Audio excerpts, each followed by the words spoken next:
Hey everyone, how are you all? I hope you all are doing well. As you know, we have started 20 days 20 topic series on our YouTube channel Start Smart with Sonia ma'am.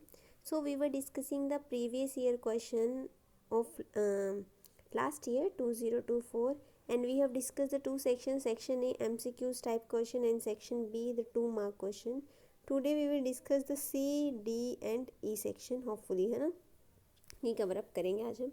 तो देखिए सबसे पहला question देखते हैं, question number 22। The rate of gases reaction triples when temperature is increase from 17 degree Celsius to 27 degree Celsius. Calculate the energy of activation. तो मैंने आपको ये बताया था आर्हेनियस इक्वेशन पर बेस्ड एक क्वेश्चन है।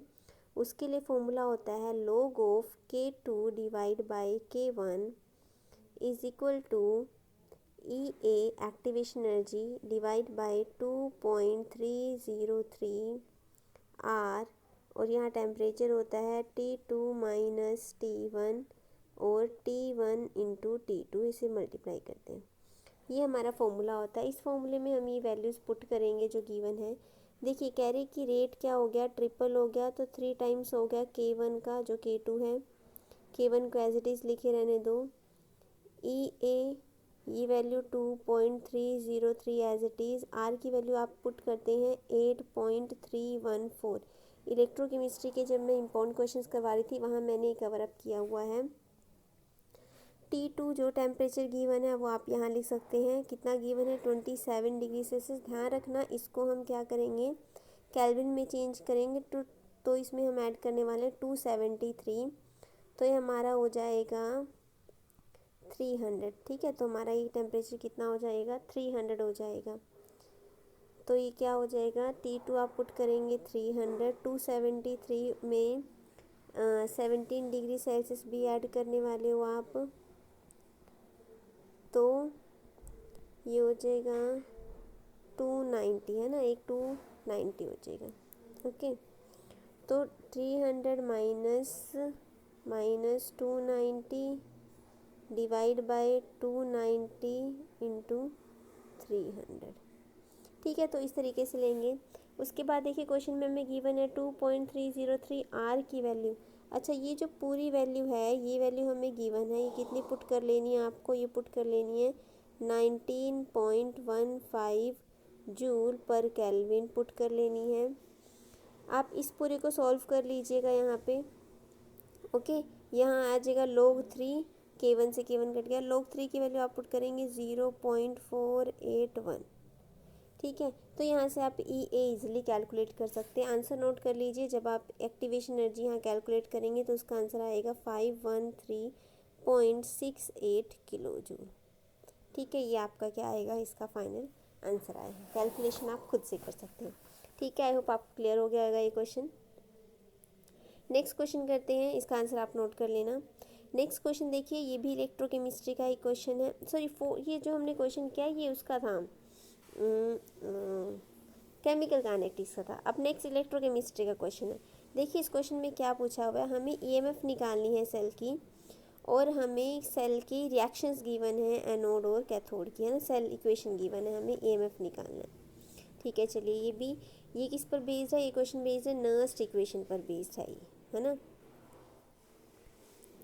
देखिए इसका फॉर्मूला क्या होएगा, नर्स्ट इक्वेशन का फॉर्मूला होता है E cell is equal to E note of cell minus 0.0591 divide by n log of initial concentration आप एनोड लिख सकते हैं और नीचे आप रिडक्शन कैथोड लिख सकते हैं। इस तरीके से फॉर्मूला होता है किसका, नर्स्ट इक्वेशन का। अब देखिए हमें निकालना है ई सेल, तो उसके लिए हमें सबसे पहले चाहिए e note of sale. E note of sale निकाला हुआ हमें नहीं दिया, हमें निकालना पड़ेगा जिसका फॉर्मूला होता है ई कैथोड माइनस ई एनोड। तो कैथोड पे आपको पता है रिडक्शन होती है, आपको सबसे पहले पता करना रिडक्शन कहाँ हो रही है, नोड पे पता करना ऑक्सीडेशन कहाँ हो रही है। आपको यहाँ पे गिवन है, जो सेल इक्वेशन गिवन है, जिंक से चेंज हो रहा है Zn2 पॉजिटिव में, तो ये 2 इलेक्ट्रॉन लूज कर रहेगा। ये क्या है, ये ऑक्सीडेशन हो रहा है, तो ये एनोड पे हो रहा है। सिमिलरली जो टिन है Sn2 पॉजिटिव, ये 2 इलेक्ट्रॉन गेन कर रहा होगा और ये टिन Sn में चेंज हो रहा है, ये कैथोड पे हो रहा है क्योंकि रिडक्शन हो रहा है। ठीक है। तो आपको पता है कैथोड पे क्या है, कैथोड पे टिन, तो टिन के लिए जो वैल्यू गिवन है रिडक्शन पोटेंशियल की वो गिवन है -0.14। तो आप क्या पुट करें, आप यहाँ पुट करें -0.14 माइनस एनोड पे ऑक्सीडेशन की वैल्यू गिवन है -0.76 वोल्ट। ठीक है, ये हो जाएगा 0.14 माइनस का, और ये प्लस हो जाएगा 0.76, और ये आपका जब आप सॉल्व करेंगे आ जाएगा 0.62। ठीक है, माइनस होके आपका 0.62 ई नॉट ऑफ सेल की वैल्यू आ जाएगी। ठीक है, तो जो ई नॉट ऑफ सेल आपने निकाल लिया ई कैथोड माइनस ई एनोड करके, वो ई नॉट ऑफ सेल आप यहाँ पुट करेंगे। ठीक है, यहाँ पे ई नॉट ऑफ सेल पुट कर लीजिए 0.62 माइनस 0.0591। अभी हमने इक्वेशंस लिखी थी, वहाँ इलेक्ट्रॉन आपको पता चल रहा था कि 2 इलेक्ट्रॉन का एक्सचेंज आ रहा है, तो एन फैक्टर हो जाएगा 2 log ऑफ एनोड। एनोड पे क्या होता है ऑक्सीडेशन, जिसकी हो रही जिंक की, तो इसी कॉन्सेंट्रेशन दे रखे 0.1, इसी कॉन्सेंट्रेशन आप पुट कीजिए 0.1। कैथोड पे रिडक्शन, जिसकी कॉन्सेंट्रेशन दे रखी है 0.0001। ठीक है, इस तरीके से आप लिख लेंगे। आप इसको भी सॉल्व करेंगे प्रॉपर, log 10 आएगा यहाँ पे जब आप इसे करेंगे। देखिए 1 2 3 4 एक तरह से जीरोज ऊपर और एक जीरोज नीचे, तो एक तरह 10⁻³ आ गया एक तरह से यहाँ पे सॉल्व करके, है ना।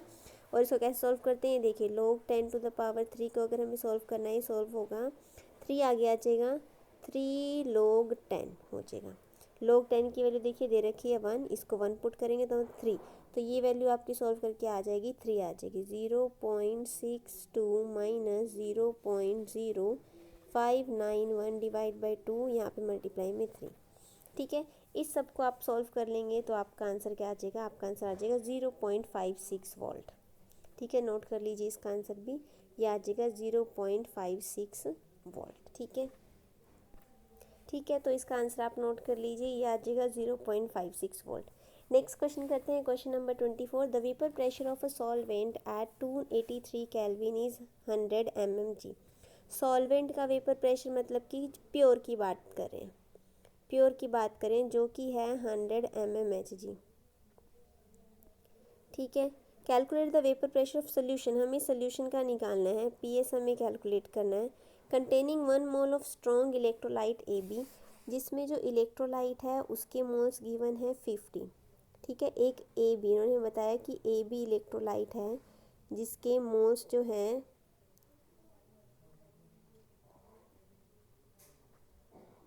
वो कितने हैं 50। ठीक है, नहीं 1, सॉरी 1, ये सॉल्यूट है, सॉल्यूट को हम बी से रिप्रेजेंट करते हैं ना, इसके 1 मोल्स हैं। ए बी इलेक्ट्रोलाइट है, इलेक्ट्रोलाइट ये सॉल्यूट है जो कि हम Na लिख देते हैं, चलो 1 मोल। ऐसे ही NB है जो कि सॉल्वेंट है जिसके मोल्स हैं 50। ठीक है, ये हमें गिवन है इन्फॉर्मेशन, हमें निकालना है पीएस। तो आपको पता है relative lowering of vapour pressure से ही सॉल्व होगा न्यूमेरिकल, जिसका फॉर्मूला होता है P0 minus PS divide by P0 initial pressure. ये किसके बराबर होते हैं, I into mole fraction of B, है ना, सॉल्यूट की मोल फ्रैक्शन, जिसको हम ऐसे लिख सकते हैं INB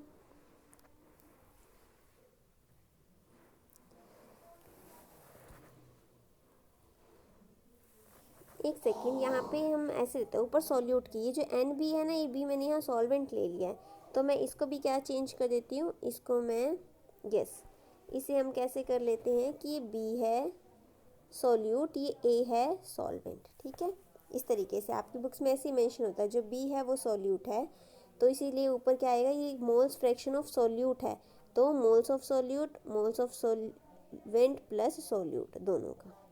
ठीक है, इस तरीके से इसको लिखते हैं। अब आपको पता है P0 प्योर के लिए वैल्यू कितनी गिवन है, वो गिवन है आपको 100 माइनस सोल्यूशन की आपको निकालनी है, इनिशियल आपको 100 गिवन है। आई होता है वेंटो फैक्टर। अब यहाँ इलेक्ट्रोलाइट कौन सा है, ए बी इलेक्ट्रोलाइट आयनाइज होएगा A पॉजिटिव और B नेगेटिव में, तो 2 आयंस बनेंगे इससे, तो आई की वैल्यू हो जाएगी 2। एन बी होता है मोल फ्रैक्शन ऑफ सॉल्यूट जो कि है 1 डिवाइड बाय सॉल्वेंट जो कि है 50 प्लस सॉल्यूट की मोल फ्रैक्शन जो कि है 1 मोल्स, है ना, मोल फ्रैक्शन नहीं मोल्स। तो ये आप इसको सॉल्व करेंगे तो आपका यहाँ पे कैलकुलेट कर सकते हैं आप इजीली क्या, सॉल्यूशन के लिए वेपर प्रेशर या प्रेशर, है ना, वेपर प्रेशर आप इजीली निकाल सकते हैं सॉल्यूशन का इस टर्म को कैलकुलेट करके। ठीक है, कैसे करेंगे, ये आपका हो जाएगा 2 डिवाइड बाई 51, इधर हो जाएगा 100 minus P S is equal to, यह नीचे वाला 100 इधर मल्टीप्लाई में चला जाएगा, यहाँ से आप इजीली पी एस निकाल सकते हैं। ठीक है, आप इसको सॉल्व कर लीजिएगा, हो जाएगा ये। ठीक है, चलिए नेक्स्ट क्वेश्चन करते हैं, क्वेश्चन नंबर 25। ओके, ये क्या कर रखा है, ओके ठीक है। देखिए 25 क्वेश्चन में आपको फर्स्ट क्वेश्चन गिवन है, write the product A B and C आपको निकालना है। फर्स्ट आपने इसकी रिएक्शन करवाई है, ये क्या है, इथाइल ब्रोमाइड की KCN के साथ, ठीक है, पोटेशियम साइनाइड के साथ। तो क्या होता है, जब हम इसकी रिएक्शन करवाएंगे तो हमें जो बी प्रोडक्ट मिलेगा, Br रिप्लेस हो जाएगा किससे, साइनाइड के साथ, CN, ये Br रिप्लेस हो जाएगा और न्यूक्लियोफाइल कौन सा लग जाएगा, साइनाइड। ठीक है, ये आ गया ए, ये ए प्रोडक्ट आ गया। अब इसकी हम जब पार्शियल हाइड्रोलिसिस करेंगे, ठीक है, पार्शियल हाइड्रोलिसिस पीएच देती हूँ, तो हमें नाइट्राइल्स की पार्शियल हाइड्रोलिसिस के बाद मिलता है अमाइड प्रोडक्ट, हमें मिलेगा CH3 CH2 C double bond O NH2, ये हमें मिलेगा अमाइड। ठीक है, अब इस अमाइड की हम आगे क्या करेंगे, होफमैन ब्रोमाइड डिग्रेडेशन करेंगे, NaOH Br2 के साथ कर देंगे होफमैन ब्रोमाइड डिग्रेडेशन, तो हमें मिल जाएगा C product CH3 CH2 NH2। आपको याद है ना, होफमैन ब्रोमाइड डिग्रेडेशन में एक जो कार्बोनिल कार्बन होता है कम हो जाता है, तो आपके पास आपका फाइनल प्रोडक्ट आएगा ये। ठीक है, ये क्या हो जाएगा आपका फाइनल प्रोडक्ट। पहले आपने KCN के साथ रिएक्शन की तो Br जो ग्रुप था वो रिप्लेस हो गया किसके साथ, साइनाइड ग्रुप के साथ। इसकी पार्शियल हाइड्रोलिसिस की तो अमाइड बना, उसकी होफमैन ब्रोमाइड डिग्रेडेशन की तो इस तरीके से हमारे पास अमीन बन गया। ठीक है, ये आपकी फर्स्ट रिएक्शन हो जाएगी। ओके, सेकेंड रिएक्शन देखिए, हमें क्या दिया है, नाइट्रोबेंजीन, इसकी हमने Fe आयरन HCl की प्रेजेंस में क्या करवानी है, रिडक्शन। तो आपने रिएक्शन की हुई है नाइट्रोबेंजीन की, जब हम रिडक्शन करवाते हैं तो हमें मिलता है एनिलीन, तो नाइट्रोबेंजीन की रिडक्शन के बाद हमें ए मिलने वाला है एनिलीन। ठीक है, नाइट्रोबेंजीन की रिडक्शन होती है तो हमें मिलता है एनिलीन। एनिलीन की रिएक्शन है NaNO2, ये रिएक्शन मैंने आपको करवाई हुई है नेमिंग रिएक्शन में, HCl 273 से 278 केल्विन, बहुत ही फेमस रिएक्शन है, इसका नाम है डाईएज़ोटाइजेशन रिएक्शन। इसमें क्या बनता है, इसमें बनता है डाइजोनियम सॉल्ट। ठीक है, तो यहाँ हमें क्या मिल जाएगा, यहाँ हमें मिल जाएगा डाइजोनियम सॉल्ट, ये हमारा ए है एनिलीन, ये हमें मिल गया डाइजोनियम सॉल्ट। डाइजोनियम सॉल्ट की जो कि बी है, इसकी रिएक्शन अगर हम आगे इथेनॉल से करवाएंगे C2H5OH के साथ तो हमें मिल जाएगा फिनोल, तो हमें क्या मिल जाएगा, फिनोल। डाइजोनियम सॉल्ट की अगर हम हाइड्रोलिसिस करवाते हैं या इथेनॉल के साथ रिएक्शन करवाते हैं तो हमें क्या मिल जाता है, तो हमें प्रोडक्ट मिल जाता है फिनोल। तो मतलब लास्ट हमारा C जो है वो है phenol, A aniline, B diazonium salt और C क्या आ जाएगा, C फिनोल आ जाएगा। ठीक है, ये हमारे ये क्वेश्चन नंबर 5 हो गया है। नेक्स्ट भी ऑर्गेनिक केमिस्ट्री का ही क्वेश्चन है, हमें ये रिएक्शन लिखनी है, वोल्फ किशनर रिडक्शन नेमिंग रिएक्शन है, डीकार्बोक्सिलेशन रिएक्शन एंड कैनिज़ार रिएक्शन। तीनों रिएक्शंस मैंने आपको एक नेमिंग रिएक्शंस का कंप्लीट वीडियो बनाया हुआ है ऑलमोस्ट 1 घंटे का, उसमें मैंने तीनों कवर अप करवा रखी हैं, तो आप वहाँ से ये देख सकते हैं। ठीक है, जब मैंने ये सेशन स्टार्ट किया था 20 डेज 20 सीरीज़, तो उसमें मैंने सबसे फर्स्ट वीडियो जो बनाया है वो नेमिंग रिएक्शंस का ही बनाया है, और मैंने आपको सारी नेमिंग रिएक्शंस करवाई हुई हैं, इवन आपको 10 नेमिंग रिएक्शंस भी बताए हैं इम्पोर्टेंट लास्ट में। ठीक है, तो आप ये वीडियो वहाँ से कवर अप कर लीजिएगा ये क्वेश्चन के लिए। हम नेक्स्ट क्वेश्चन करते हैं, give the equation for the reaction for the preparation of, ये सब हमें प्रिपेयर करना है, फिनोल फ्रॉम क्लोरोबेंजीन। तो अगर हमारे पास क्लोरोबेंजीन है, ये क्लोरोबेंजीन, इससे हमें फिनोल बनाना है, तो इसकी रिएक्शन हम NaOH के साथ करवाएंगे सबसे पहले। तो क्या हो जाता है, सोडियम फिनोक्साइड मिलेगा हमें मिलेगा सोडियम फिनोक्साइड। इसकी रिएक्शन आगे हम HCl एसिड के साथ करवा देंगे तो हमें क्या मिल जाएगा, तो हमें मिल जाएगा phenol. Very easy, very simple reaction. Phenol में आपने पढ़ा होगा डोज प्रोसेस, वहीं से ये रिएक्शन उठाई हुई है। ठीक है, फर्स्ट आप इस तरीके से कर लीजिएगा। सेकंड है सैलिसल्डिहाइड फ्रॉम फिनोल। ये रिएक्शन भी इजी है। अगर आपने रिमर टिमर रिएक्शन पढ़ी हुई है, reamer Timmer reaction, naming reaction, तो आप इजीली कर सकते हैं। फिनोल से सैलिसल्डिहाइड इजीली प्रिपेयर कर सकते हैं।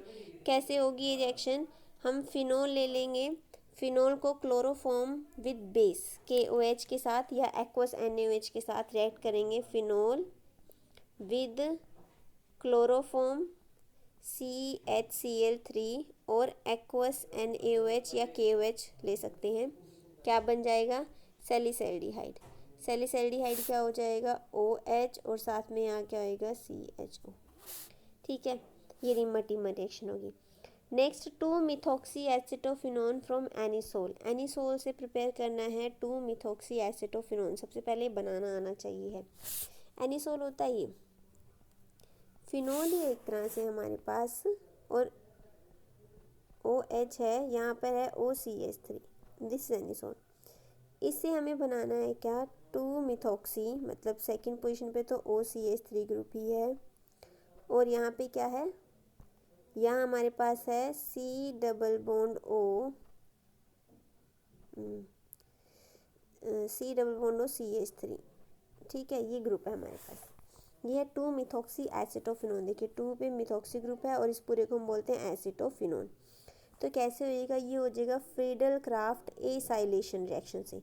फ्रीडल क्राफ्ट एसाइलेशन याद है, फ्रीडल क्राफ्ट एसाइलेशन में क्या करते हैं, CH3 C double bond OCl in the presence of aluminium chloride हम रिएक्ट करवाते हैं। तो ये पूरा का पूरा group CH3 C double bond O जा करके यहाँ कंबाइन हो जाएगा। ठीक है, तो फ्रीडल क्राफ्ट एसाइलेशन से आप ये भी प्रिपेयर कर सकते हैं। चलिए नेक्स्ट कन्वर्जन करते हैं, पिक्रिक एसिड फ्रॉम फिनोल। अगर हम क्या लें, फिनोल लें, उससे हमें पिक्रिक एसिड बनाना हो तो वो कैसे बनेगा, जब हम फिनोल को कॉन्सनट्रेटेड नाइट्रिक एसिड के साथ रिएक्ट करेंगे। किसके साथ, फिनोल को कॉन्सनट्रेटेड नाइट्रिक एसिड HNO3 के साथ, है ना, एक्सेस में, तो हमें क्या मिल जाएगा, हमें मिल जाएगा पिक्रिक एसिड, जो कि क्या होता है 2,4,6 ट्राइनाइट्रोफिनोल। 2,4,6 ट्राइनाइट्रोफिनोल ये होता है पिक्रिक एसिड। कैसे मिलेगा, फिनोल की नाइट्रेशन करके इसके येलो कलर के प्रेसिपिटेट होते हैं पिक्रिक एसिड। ठीक है, आई होप आपको ये क्वेश्चन क्लियर हो गया होगा। नेक्स्ट क्वेश्चन करते हैं, question number 28। Chlorine is ortho para directing in electrophilic aromatic substitution reaction, दो chlorine is an electron withdrawing. ठीक है, देखिए क्लोरीन क्या है, ऐसा बोला हुआ है कि इलेक्ट्रॉन विड्रॉइंग ग्रुप है, साथ ही ऑर्थो पैरा डायरेक्टिंग भी है। इसका मतलब क्या है, ये -I इफेक्ट भी शो करता है एंड +R इफेक्ट भी शो कर रहा है। ठीक है, मतलब ये इंडक्टिव इफेक्ट भी शो कर रहा है, रेजोनेंस इफेक्ट भी शो कर रहा है। आप रेजोनेटिंग स्ट्रक्चर इसके बना के दिखा सकते हैं। इस वजह से ऑर्थो पैरा डायरेक्टिंग भी है और इलेक्ट्रॉन विड्रॉइंग ग्रुप भी है। ठीक है, आपकी NCERT एक्सरसाइज का इंटेक्स्ट का क्वेश्चन है, वहाँ से आप इसकी थ्योरी कंप्लीट देख सकते हैं। ठीक है, नेक्स्ट क्वेश्चन देखिए, racemic mixture is optically inactive. Yes, क्योंकि इसमें क्या होता है, जो रेसिमिक मिक्सचर होता है ना, वो दोनों फॉर्म्स बनती है एक तरह से उसमें, है ना, और ये दोनों कैसे होती हैं, एक दूसरे के ऑपोजिट होती हैं। तो वो क्या, दोनों को इफेक्ट को क्या कर देती हैं, कैंसिल आउट कर देते हैं। फॉर एग्जांपल अगर एक पॉजिटिव शो कर रहा है तो एक नेगेटिव शो करेगा। ठीक है, ऑपोजिट है तो जो इनका इफेक्ट होगा, इफेक्ट कैसा हो जाएगा, इफेक्ट हो जाएगा कैंसिल आउट, कैंसिल हो जाएगा। ठीक है, इस वजह से ये क्या हो जाएंगे, ऑप्टिकली इनएक्टिव हो जाएंगे। ठीक है, ऑप्टिकली एक्टिव होते हैं जो प्लेन पोलराइज लाइट को क्या करें, रोटेट करें, डेक्स्ट्रो करें, लेवियर करें। बट ये क्या होता है, इसमें मिक्सचर में जो कंपाउंड्स मिलते हैं दोनों का इफेक्ट शो होता है। एक तरह से डेक्स्ट्रो भी होगा, लेवियर भी होगा, दोनों एक दूसरे को कैंसिल आउट कर देंगे, इस वजह से वो ऑप्टिकली इनएक्टिव हो जाएंगे। ठीक है, नेक्स्ट क्वेश्चन करते हैं, allyl chloride is hydrolysed more readily than n propyl chloride. Allyl chloride easily hydrolysed हो जाएगा एन प्रोपाइल क्लोराइड से। क्यों? देखिए अलाइल क्लोराइड क्या होता है, ये इस चीज़ को हम बोलते हैं अलाइल, इसको CH2 double bond CH single bond CH2Cl। और अगर हम सिंपल प्रोपाइल की बात करें CH3 CH2 CH2Cl, ये प्रोपाइल क्लोराइड है। ठीक है, अलाइल क्लोराइड में क्या होगा, देखिए जब भी Cl यहाँ से एक तरह से लीव होगा तो यहाँ पे कार्बोकटायन जनरेट होगा, यहाँ पे यहाँ कार्बोकटायन जनरेट होगा। तो ये जो कार्बोकटायन जनरेट होगा ये इसलिए हाइड्रोलाइज होगा क्योंकि ये कैसा है, ये है स्टेबल। कैसे स्टेबल है, क्योंकि यहाँ पे देख सकते हैं आप लोग, यहाँ क्या हो जाएगी, रेजोनेंस हो जाएगी। ठीक है, ये है स्टेबल, यहाँ हो जाएगी रेजोनेंस, इसलिए ये हो जाएगा रेडली हाइड्रोलाइज्ड, है ना, इसलिए हाइड्रोलाइज्ड हो जाएगा एन प्रोपाइल क्लोराइड के कंपेयर में। तो आप इस तरीके से इसको आंसर को एक्सप्लेन कर सकते हैं। ठीक है, आई होप क्वेश्चन नंबर 28 भी क्लियर हो गया होगा आपका। नेक्स्ट क्वेश्चन देखते हैं, क्वेश्चन नंबर 29 जो कि क्या है, केस बेस्ड क्वेश्चन है, 4 मार्क के 2 क्वेश्चन आने हैं। तो फर्स्ट ये है, देखिए इसमें क्या है, फर्स्ट क्वेश्चन का answer, on what basis can we say that copper is a transition element but zinc is not. अच्छा ठीक है, जिंक की आपको पता है, जिंक अगर हम नॉर्मल बात करें 3d10 4s2 है, और कॉपर की इलेक्ट्रॉनिक कन्फिग्रेशन 3d10 4s1 है। तो डी ऑर्बिटल दोनों में फिल्ड है, बट मोस्ट स्टेबल जो इनकी ऑक्सीडेशन स्टेट होती है, जैसे कि जिंक 2 पॉजिटिव की अगर हम बात करें तो 3d10 हो जाएगी कन्फिग्रेशन। सिमिलरली अगर कॉपर 2 पॉजिटिव की बात करें तो इसी कन्फिग्रेशन हो जाएगी 3d9, एक ऐसे एक टेंस से चलेगा। तो 3d9 का मतलब यहाँ पर क्या है, यहाँ पर एक अनपेयर्ड इलेक्ट्रॉन प्रेजेंट है, 8 9 है ना, एक अनपेयर्ड इलेक्ट्रॉन प्रेजेंट है, जिस वजह से इस केस की तरह ये ट्रांजिशन मेटल की तरह बिहेव करता है।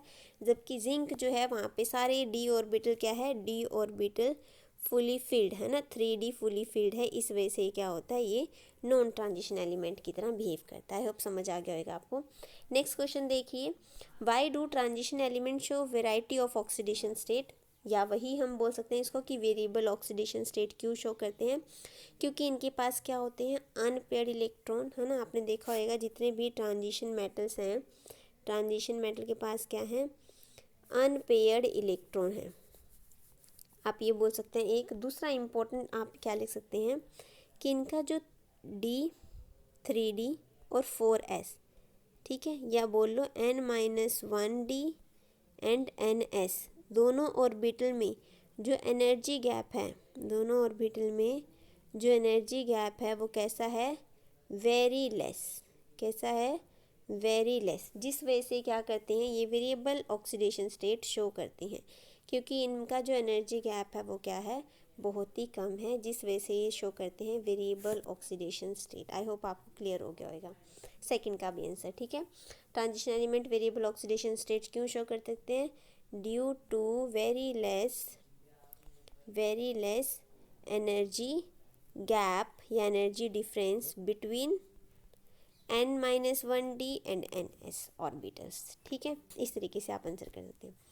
नेक्स्ट क्वेश्चन देखिए, why do E naught M2 positive, अच्छा basically reduction potential very show irregular trend from vanadium to zinc. Again आपने देखा है वेनेडियम टू जिंक अगर हम जाएंगे तो वही होएगा, number of lawn unpaired electron क्या है, इंक्रीज करें। ठीक है, आप इस तरीके से इसको आंसर कर सकते हैं।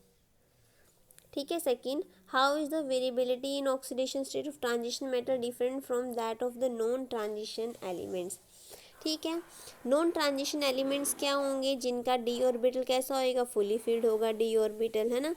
तो फुली फिल्ड की वजह से वो कैसे होंगे, वो स्टेबल होंगे, तो वो वेरिएबल ऑक्सीडेशन स्टेट शो नहीं करेंगे। फॉर एग्जांपल जिंक सिर्फ +2 ऑक्सीडेशन स्टेट में स्टेबल होता है, और वो क्या है, वो है नॉन ट्रांजिशन मेटल, है ना। जबकि बाकी के जो एलिमेंट्स हैं वो वेरिएबल, जैसे अगर हम मैंगनीज़ की बात करें तो मैंगनीज़ के 3d5 अनपेयर्ड इलेक्ट्रॉन है उसमें, तो वो +2 to +7 ऑक्सीडेशन स्टेट शो करता है।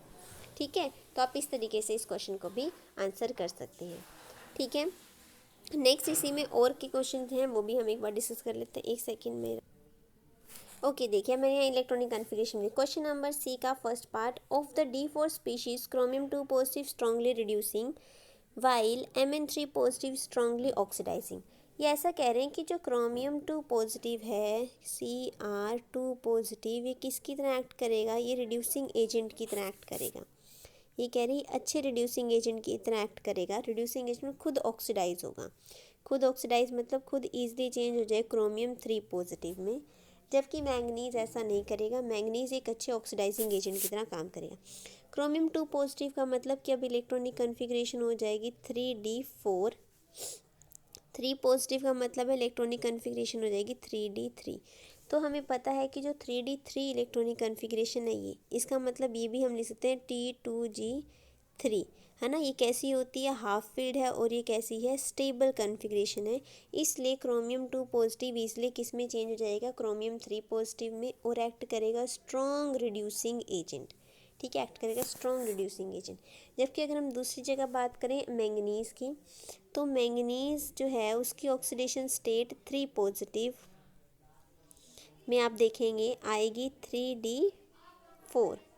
ठीक है, तो मैंगनीज तो 3d5 में जाना कंफर्टेबल होगा ना, तो मतलब मैंगनीज तो होना चाहेगा रिड्यूस, Mn2 पॉजिटिव में जाना चाहेगा, है ना। अब इसकी हाफ फील्ड आ गई 3d5, हाफ फील्ड आ गई, तो ये क्या है, ये हो गई स्टेबल। तो मतलब मैंगनीज तो Mn2 पॉजिटिव में ज़्यादा स्टेबल है, क्रोमियम 3 पॉजिटिव में ज़्यादा स्टेबल है। तो मैंगनीज Mn+3 से Mn2 पॉजिटिव में जाना चाहेगा, जो कि होना चाहेगा रिड्यूस। तो ये किसकी तरह एक्ट करेगा, ये स्ट्रॉन्ग ऑक्सीडाइजिंग, जो खुद रिड्यूस होता है दूसरे को वो करेगा ऑक्सीडाइज, इसलिए एक्ट करेगा स्ट्रॉन्ग ऑक्सीडाइजिंग एजेंट की तरह। ठीक है, आप इस क्वेश्चन का आंसर इस तरीके से कर सकते हैं। ये मैंने क्वेश्चन आपको ऑलरेडी करवाया हुआ है मैंगनीज का। चलिए मैं फिर भी आपको एक बार इसका भी आइडिया देती हूँ, एक सेकंड से रब कर लेते। देखिए, मैंने आपको पर मैग्नेट और पोटेशियम क्रोमेट के वहाँ पे करवाया था कि MnO4 नेगेटिव, ये किस में जाएगा, ये जाएगा Mn2 पॉजिटिव में, है ना। तो आप इस इक्वेशन को बैलेंस कर लीजिए एक। उसके बाद क्या है, I नेगेटिव है, तो I नेगेटिव ऑक्सीडाइज होगा किस में, I2 में। सबसे पहले क्या करना है, आपने बैलेंस करना है एटम O, फिर ऑक्सीजन, हिमाचल चलें, हिमाचल हाइड्रोजन, फिर चलेगा C का चार्ज। ये चीज़ें बैलेंस करें। तो सबसे पहले इस इक्वेशन को आप बैलेंस कर लेंगे, फिर इस इक्वेशन को बैलेंस कर लेंगे, फिर दोनों को ऐड करके बेसिकली आप कंप्लीट इक्वेशन यहाँ पर लिख लेंगे। ठीक है, चलिए मैं फिर भी थोड़ा सा आपको बता देती हूँ किस तरीके से। जैसे कि I नेगेटिव से I2 ये ऑक्सीडेशन हो रही है, माइनस से 0 चला गया ये, है ना। तो सबसे पहले एटम बैलेंस कीजिए। यहाँ एक आयोडीन है, यहाँ 2 है, तो इसको 2 से मल्टीप्लाई कर लीजिए। फिर ऑक्सीजन यहाँ नहीं है, हाइड्रोजन यहाँ नहीं है। अब तीसरी चीज़ आती है चार्ज।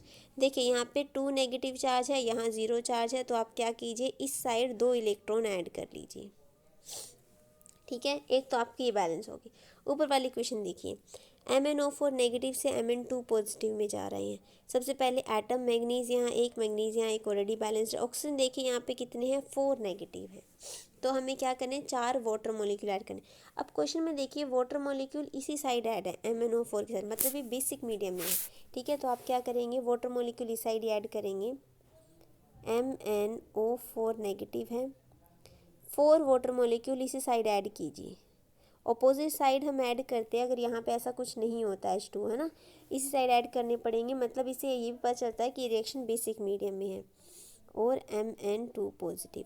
अब वाटर बैलेंस हो गए, मतलब ऑक्सीजन बैलेंस हो गया। अब हाइड्रोजन देखिए, जितने वाटर मॉलिक्यूल डाले हैं उसके डबल क्या करने हैं हमें, हाइड्रोक्साइड आयन ऐड करने हैं उसके अपोजिट डायरेक्शन में। तो 4 की बजाय यहाँ पे 8OH नेगेटिव आयन ऐड कर दिए हमने। ठीक है, 8OH नेगेटिव आयन ऐड कर दी। अब तीसरी चीज़ हमें क्या बैलेंस करनी है, चार्ज। यहाँ देखिए, यहाँ चार्ज कितना है, यहाँ पे आपको दिख रहा है -1 चार्ज, इस पे 0 होता है। यहाँ चार्ज कितना है, -8 + 2, जो कि हो गया -6। यहाँ है -1।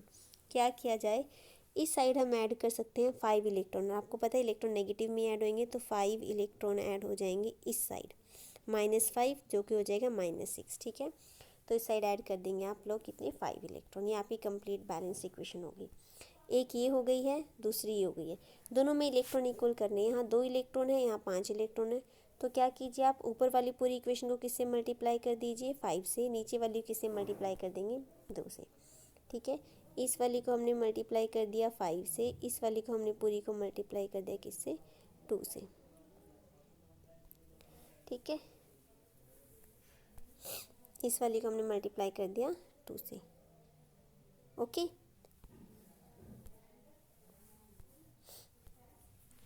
ये हो जाएगा। तो इस तरीके से आप ये बैलेंस कर सकते हैं अपनी कंप्लीट इक्वेशन। 2 से इसको मल्टीप्लाई कर देंगे तो ये जाएगा 2MnO4 negative plus 8H2O gives you 2Mn2 positive, है ना। 10 इलेक्ट्रॉन इधर हो जाएंगे, 10 ही हो जाएंगे, कैंसिल हो जाएंगे। ठीक है, 10I नेगेटिव हो जाएंगे और 5I2 हो जाएंगे। इस तरीके से आप बैलेंस कर सकते हैं इक्वेशन। अगर आपको यहाँ नहीं समझ आया सही से तो आप क्या कर सकते हैं, मैंने आपको एक क्वेश्चन करवाया हुआ है किसमें, DNF ब्लॉक के इम्पोर्टेंट क्वेश्चन की सीरीज़ में, तो आप वहाँ से ये चेक कर सकते हैं। ओके, चलिए नेक्स्ट क्वेश्चन करते हैं, क्वेश्चन नंबर 30th। इसका फर्स्ट क्वेश्चन है what are reducing sugar. Of course जो क्या करें, टॉलेंस और फैलिंग सोल्यूशन को रिड्यूस कर दें उनको हम रिड्यूसिंग शुगर बोलेंगे। ठीक है, आप इस तरीके से इसको कर एग्जाम्पल भी ले सकते हैं आप रिड्यूसिंग शुगर के, जैसे कि ग्लूकोज, फ्रक्टोज, लैक्टोज, ये क्या हो जाएंगे, एग्जाम्पल्स हो जाएंगे। Classify the following into monosaccharides and disaccharides. तो देखिए फ्रक्टोज मोनोसैकेराइड है, सुक्रोज डाइसैकेराइड है ना, एंड लैक्टोज डाइसैकेराइड है, ग्लैक्टोज भी डाइसैकेराइड है। क्योंकि देखिए सुक्रोज जो होता है ना, सॉरी फ्रक्टोज शुगर है एक मोनोसैकेराइड। अगर हम बात करें सुक्रोज, तो वो ग्लूकोज प्लस फ्रक्टोज से मिल करके बनी हुई है।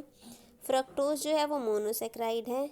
लैक्टोज भी एक तरह से ग्लूकोज ग्लैक्टोज से मिलकर बना हुआ है। ठीक है, और ग्लैक्टोज भी क्या है, 2 डिफरेंट मोनोसैकेराइड से मिलकर के बना हुआ है। तो आपको इसमें ये क्लासीफाई करना था कौन सा मोनो है कौन सा डाई है। तो जो ब्लू वाले हैं वो मोनो, जो कि एक ही है फ्रक्टोज, और जो रेड वाले हैं वो सारे के सारे क्या हैं, डाइसैकेराइड है। ठीक है, name the polysaccharide which is known as animal starch, why it is called animal starch. तो आप इसमें क्या लिख सकते हैं, ग्लाइकोजन, है ना, इसका आंसर हो जाएगा। उसको हम एनिमल स्टार्च कहते हैं क्योंकि स्टोर होता है और फिर बाद में इसकी ब्रेक लिसिस भी होते हैं, मतलब ब्रेक डाउन भी होता है जब रिक्वायरमेंट होती है। ठीक है, तो ये बायोमोलिक्यूल्स के क्वेश्चन थे, इजी से आप यहाँ से कर सकते हैं इजीली। अच्छा, और में भी क्वेश्चन हैं, देख लेते हैं एक बार। Name the isomer of glucose which is in the cyclic form differ only in the configuration of OH group at C1। तो उसको हम बोलते हैं एनोमर, है ना। याद है हमने एनोमर्स किए थे। एनोमर्स देख लेना कि फर्स्ट कार्बन पे हाइड्रोक्सिल ग्रुप की पोजीशन डिफरेंट होती है अल्फ़ा और बीटा में।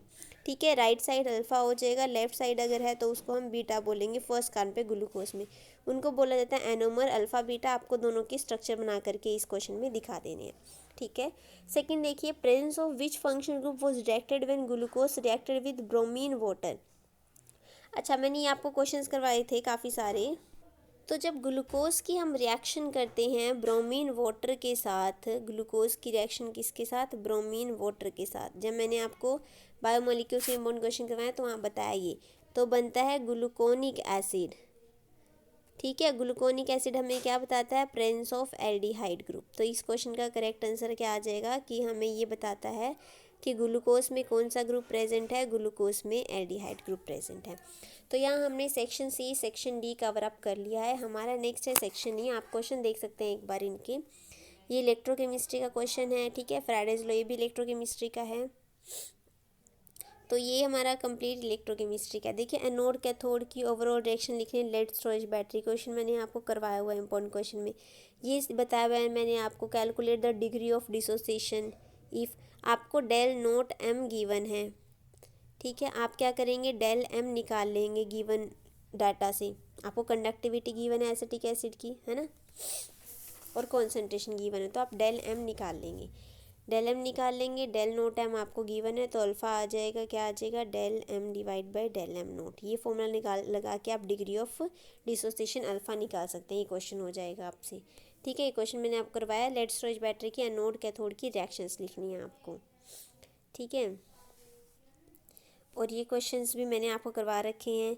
आइसोमरिक, किस टाइप का आइसोमर शो करेगा, देखिए जब ऐसे हो ना डिफरेंट दो आपको कोऑर्डिनेशन स्फीयर गिवन हो तो ये होता है कोऑर्डिनेशन आइसोमेरिज्म। तो ये शो करेगा आपको कोऑर्डिनेशन आइसोमेरिज्म। ठीक है, write the geometry and magnetic behaviour of the following. ये आपको कॉम्प्लेक्स गिवन है, वीबीटी के अकॉर्डिंग आपको इसकी ज्योमेट्री बतानी है। तो निकल पे फिलहाल यहाँ पे कोई चार्ज नहीं आने वाला है क्योंकि यहाँ पे कोबाल्ट गिवन है। देखिए आपको क्या गिवन है, ये क्वेश्चन बताती हूँ एक बार। आपको क्वेश्चन गिवन है निकल साथ में कार्बोनिल, सॉरी, है ना। तो ये न्यूट्रल लिगेंड होता है, इस पर कोई चार्ज नहीं आने वाला, तो निकल की जो इलेक्ट्रॉनिक कन्फिग्रेशन रहती है वही होएगी, जो कि क्या होगी, CTV करमनफी को नी, है ना, 3D8 4S2 यही रहने वाली है। अब 4 कार्बोनिल हैं, डी में 8 इलेक्ट्रॉन होने वाले हैं, 1 2 3 4 5 6 7 8, एस में 2 रहने वाले हैं। अब देखिए यहाँ पे जो ये होता है स्ट्रॉन्ग फील्ड लिगेंड, जो कार्बोनिल है ये है स्ट्रॉन्ग फील्ड लिगेंड। हमें 4 वेकेंट करने हैं, तो यहाँ क्या हो जाएगी, पेयरिंग हो जाएगी, इसके साथ आ जाएगा, इसके साथ पेयर कर जाएगा। तो नेक्स्ट में क्या होने वाला है, पेयरिंग हो जाएगी, 5 6 7 8 9 10, 4S वेकेंट हो जाएगा, उसके बाद 4P भी वेकेंट है, तो एक कार्बोनिल S में आ जाएगा और 3 कहाँ आ जाएंगे, 3 P में आ जाएंगे। तो आपको पता चल जाएगा यहाँ से इसकी जो हाइब्रिडाइजेशन आने वाली है वो आने वाली है sp3, है ना, जिसको हम बोलेंगे टेट्राहेड्रल जियोमेट्री होगी। और बिहेवियर की अगर हम बात करें, मैग्नेटिक बिहेवियर की, तो सारे के सारे कैसे हैं, पेयर्ड हैं। पेयर्ड है तो ये कैसा हो जाएगा, ये हो जाएगा डायामैग्नेटिक। अगर अनपेयर्ड होते तो पैरामैग्नेटिक, सारे पेयर्ड हैं तो ये हो जाएगा डायामैग्नेटिक, VBT के अकॉर्डिंग। ठीक है, IUPAC नेम बताना है इस कॉम्प्लेक्स का। तो सबसे पहले आप देखिए कटायन जो है, आप देखिए यहाँ पे बाहर नाइट्रेट आयन है जो कि नेगेटिव होगा, तो कटायन अंदर कोऑर्डिनेशन स्फीयर, पहले इसकी नेमिंग करेंगे।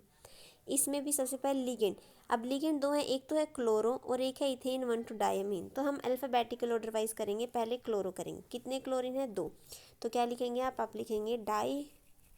अभी पॉजिटिव साइड है ना, तो अगर देखिए लिगेंड हमारा नेगेटिव लिगेंड होता है तो उसके पीछे O लगाते हैं, अदरवाइज न्यूट्रल होता है तो उसको ऐसे लेते हैं, पॉजिटिव लिगेंड होता है तो हम EM लगाते हैं। अब क्लोरीन जो होता है नेगेटिव लिगेंड होता है, इस क्वेश्चन को हम करने लगे, ठीक है। तो आप क्या लिखेंगे, डाई क्लोरिडो, या क्लोरो भी लिखा हुआ कीजिएगा। उसके बाद इथेन 1 2 डायमीन, अब ये 2 हैं तो आप ऐसे लिखेंगे 20 डालेंगे और फिर लिखेंगे इथेन 1 2 डायमीन, ठीक है, जो कि न्यूट्रल लिगेंड होता है। उसके बाद क्या लिखेंगे, पॉजिटिव साइड है तो प्लेटिनियम, इसके ऊपर चार्ज कितना होगा, देखिए नाइट्रेट आयन की वजह से बाहर चार्ज होगा -2, कोऑर्डिनेशन स्फीयर पे चार्ज होगा +2, ठीक है, क्योंकि ये 2 हैं।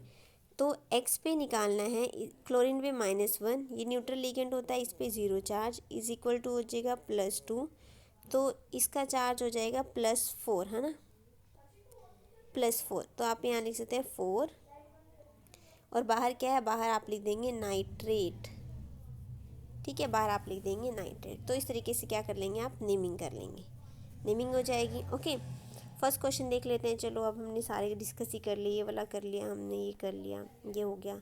First, how is the crystal field splitting energy for octahedral complex related to that of tetrahedral complex. Octahedral complex की स्प्लिटिंग एनर्जी जो होती है वो होती है टेट्राहेड्रल की होती है 4/9 टाइम्स ऑफ ऑक्टाहेड्रल की स्प्लिटिंग एनर्जी। आपको ये चीज़ ध्यान रखनी है, टेट्राहेड्रल की स्प्लिटिंग एनर्जी कितनी होती है, 4/9 times of splitting energy of octahedral. आपको रिलेशन लिखना था, ठीक है। एक ये क्वेश्चन है, for the coordination compound on the basis of crystal field theory right the configuration of D4 के लिए। D4 के लिए कन्फिग्रेशन लिखनी है, जब पेयरिंग एनर्जी ज़्यादा है स्प्लिटिंग एनर्जी से, तो इस केस में पेयरिंग नहीं होगी, पेयरिंग नॉट अक्कर। जब पेयरिंग एनर्जी ज़्यादा तो पेयरिंग नहीं होगी। तो D4 कैसे फिल होंगे, आपको पता है, नीचे आता है T2G और ऊपर आता है Eg, है ना। ऑक्टाहेड्रल में हमें ऐसे ही हमेशा करना होता है। तो D4 अब पेयरिंग नहीं होएगी, तो सारे के सारे इलेक्ट्रॉन कैसे फिल होंगे, पहले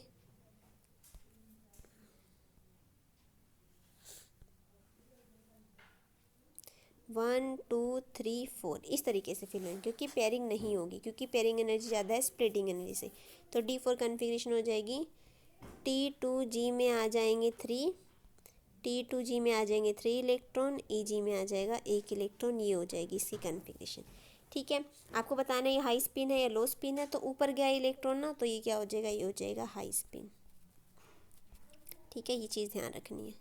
अगर यहाँ पे उल्टा होता, सपोज डेल नोट ज़्यादा होता पी से, मे बी इस बार ऐसे क्वेश्चन पूछ लिया जाए, तो उस टाइम पे आपको क्या कर देनी है, पेयरिंग कर देनी है। उस टाइम पे क्या कर देनी है, आपको पेयरिंग कर देनी है।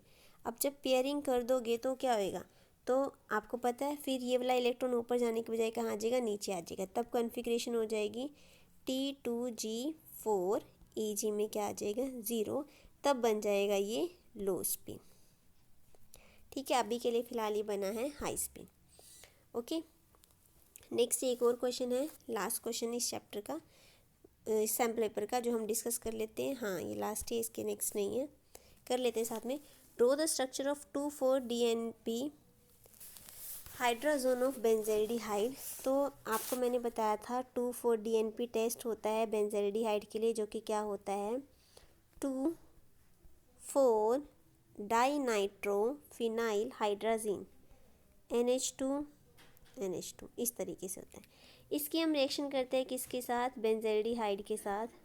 यहाँ पे कुछ भी, कोई भी आर ग्रुप हो सकता है सपोज।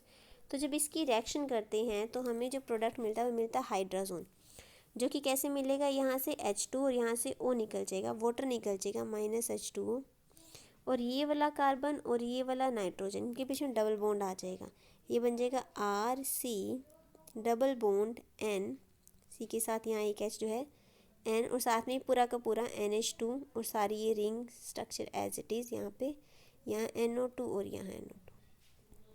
ठीक है, ये बन गया 2,4-डाइफिनाइल हाइड्राजोन ऑफ बेंजल्डिहाइड। अच्छा, ये भी ध्यान रखना है बेंजल्डिहाइड है तो यहाँ पे जो आर ग्रुप होएगा वो आप रिंग ले लेना। ठीक है, यहाँ जो आर ग्रुप है वो आप क्या ले लेंगे, रिंग ले लेंगे। ठीक है, आर ग्रुप क्या लेना है, यहाँ पे आपने रिंग लेनी है, ध्यान रखना। मैंने नहीं ली, मैंने आर ले लिया है। ठीक है, फिर से बता दूँ क्या क्या चीज़ है। यहाँ आर ग्रुप आपको इस तरीके से आपको रिंग ले लेनी है। ठीक है, ओके, ये बन जाएगा। Arrange the following in increasing order of their reactivity towards nucleophile. तो आपको पता है ये एल्डिहाइड्स हैं, ज़्यादा रिएक्टिव होंगे ऑफ कोर्स। फिर कीटोन, और कीटोन में फिर आपको देखना है स्टेरिक इंडेंस किस में ज़्यादा है। तो सबसे ज़्यादा एक्टिव तो एल्डिहाइड हो जाएंगे, आपको पता चल रहा है यहाँ से। सबसे पहला तो ये वाला लिख लो, ये सबसे ज़्यादा एक्टिव। फिर ये कीटोन है, ये कीटोन है, कीटोन में फिर सेकंड नंबर पे ये हो जाएगा, थर्ड पे ये इसलिए मैं बोल रही हूँ क्योंकि यहाँ पे क्या है, यहाँ पे बड़ा सा ग्रुप लाया, देखिए टर्शरी ग्रुप है ये, है ना, C डबल बॉन्ड O, यहाँ CH3। तो टर्शरी ग्रुप क्या हो जाएगा, बल्कियर हो जाएगी ना, बल्कियर ग्रुप हो जाएगा, तो स्टेरिक हिंड्रेंस हो जाएगी। ये फैक्टर यहाँ पे आप लिख सकते हैं, इस तरीके से इसको एक्सप्लेन कर सकते हैं। ठीक है, तो अभी के लिए क्या इसका ऑर्डर हो जाएगा, अभी के लिए तो इसका ऑर्डर हो जाएगा ये फर्स्ट, ये सेकेंड, ये थर्ड। ठीक है, how can you convert phenyl magnesium bromide to benzoic acid. ये आप कर सकते हैं रिएक्शन, ग्रिग्नार्ड रिएजेंट की रिएक्शन है, उसको हम CO2 के साथ ट्रीट कर देंगे, वो बेंजोइक एसिड में चेंज हो जाएगा। ठीक है, ये NCERT का ही क्वेश्चन आपका रिएक्शन है। Give a simple chemical test to distinguish between benzaldehyde and ethanol. देखिए बेंजल्डिहाइड, इथे हमें पता है कि जो एल्डिहाइड्स होते हैं वो देते हैं, दो ही टेस्ट हैं, एक टॉलेंस टेस्ट देते हैं और एक फेलिंग सोल्यूशन टेस्ट देते हैं। अब टॉलेंस टेस्ट तो दोनों देते हैं, एलिफेटिक भी देते हैं और एरोमेटिक भी देते हैं, बट फेलिंग जो है वो सिर्फ एलिफेटिक देता है, एरोमेटिक नहीं देता। तो ये हमारे पास एक एरोमेटिक है बेंजल्डिहाइड, और एक हमारे पास इथेनॉल है। तो आप क्या फेलिंग सोल्यूशन टेस्ट के थ्रू दोनों को डिस्टिंग्विश कर सकते हैं, C डबल बॉन्ड OH। ठीक है, या फिर इसके अलावा एक और टेस्ट है जिसके थ्रू आप इसको डिस्टिंग्विश कर सकते हैं, जो कि है आइडोफॉर्म टेस्ट। देखिए यहाँ पर क्या है, यहाँ पर टर्मिनल मिथाइल ग्रुप प्रेजेंट है ना, तो ये वाला क्या देगा, ये आइडोफॉर्म टेस्ट देगा। ठीक है, तो आप फेलिंग सोल्यूशन टेस्ट और आइडोफॉर्म टेस्ट दोनों के थ्रू इसको डिस्टिंग्विश कर सकते हैं इजीली। नेक्स्ट है write the main product in the following. आपको ये गिवन है और सोडियम बोरोहाइड्राइड गिवन है, तो वहाँ पे बताया था कि अगर सोडियम बोरोहाइड्राइड गिवन होता है तो वो एस्टर के साथ कुछ नहीं करने वाला है, एस्टर को रिड्यूस नहीं करने वाला है, वो एज इट इज़ रहेगा। ठीक है, और कीटोन किस में रिड्यूस हो जाएगा, सेकेंडरी अल्कोहल में। ठीक है, एल्डिहाइड से प्राइमरी अल्कोहल, कीटोन से सेकेंडरी अल्कोहल, और एस्टर पे कोई फ़र्क नहीं पड़ने वाला, ये एसिडीज, ये ग्रुप एसिडीज रहने वाला है, इस ग्रुप की जगह COH आ जाने वाला है, सेकेंडरी अल्कोहल। ठीक है, तो इस तरीके से आपका ये पूरा सैम्पल पेपर कवर अप हो जाता है। ठीक है, आज के लिए इतना ही। तो हम कल करेंगे नेक्स्ट, एक और पेपर इसका डिस्कस कर लेंगे। मेरे पास पड़ा है सेट 2, वो भी सेम है, काफ़ी क्वेश्चन काफ़ी मैच हैं। तो ट्राई करूँगी मैं एक जो अभी 2025 का सीबीएसई ने लेटेस्ट सैम्पल पेपर दिया है, तो वो एक बार डिस्कस कर लेंगे हम बिफोर योर फाइनल एग्जाम्स। ठीक है, तो अच्छे से आप लोग एग्ज़ाम्स के लिए प्रिपेयर के लिए। आज के लिए इतना ही guys, thank you so much for watching, bye bye.